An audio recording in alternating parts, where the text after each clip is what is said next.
Judge Isaac Parker sat behind a heavy wooden desk in Fort Smith, Arkansas. His reputation stretched across the Wild West. People didn't call him the hanging judge for decoration, they meant it. Between 1875 and 1896, he sentenced more than 160 men to death, and most of them weren't killed in prisons or courts. They were taken outside, to trees, barns, wagons, or even the closest town railings. The execution didn't wait for a sunrise, a clergy, or a final speech.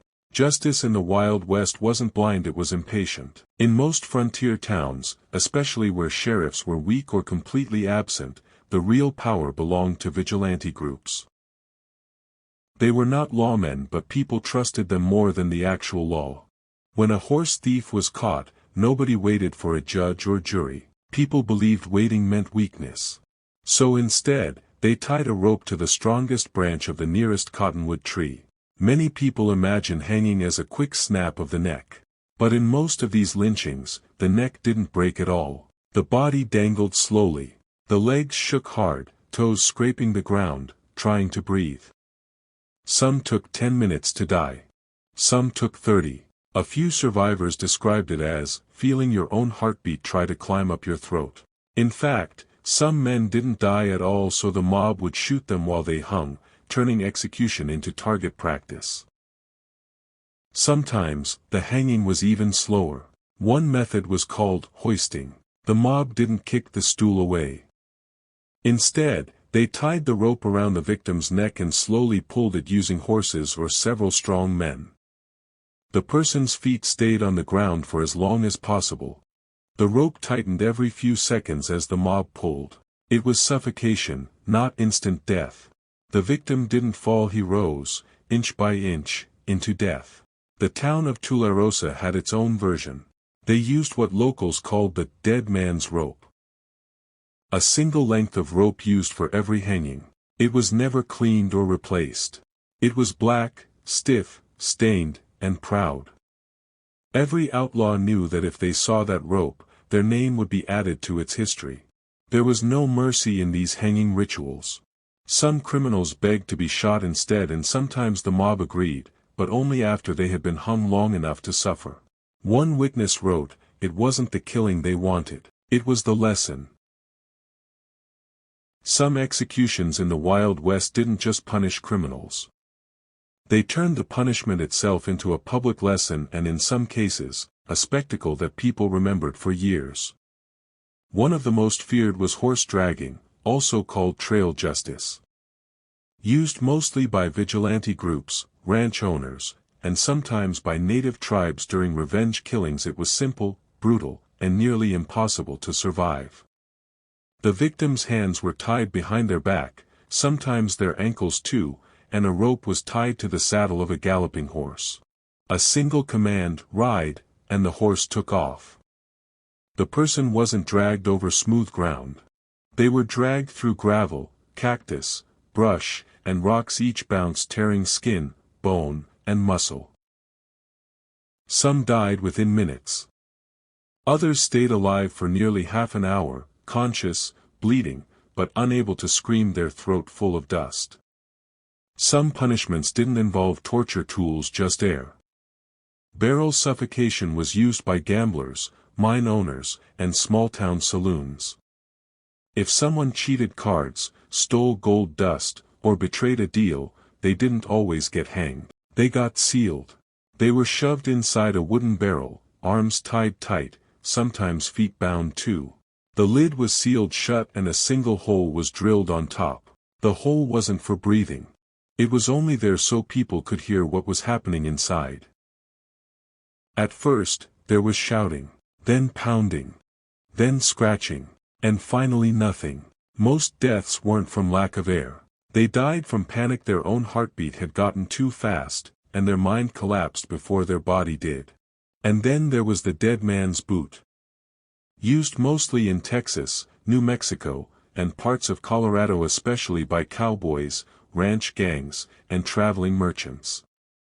A large iron boot, hollow, heavy, heated in a fire until glowing, was placed over a criminal's foot, ankle, or even whole calf.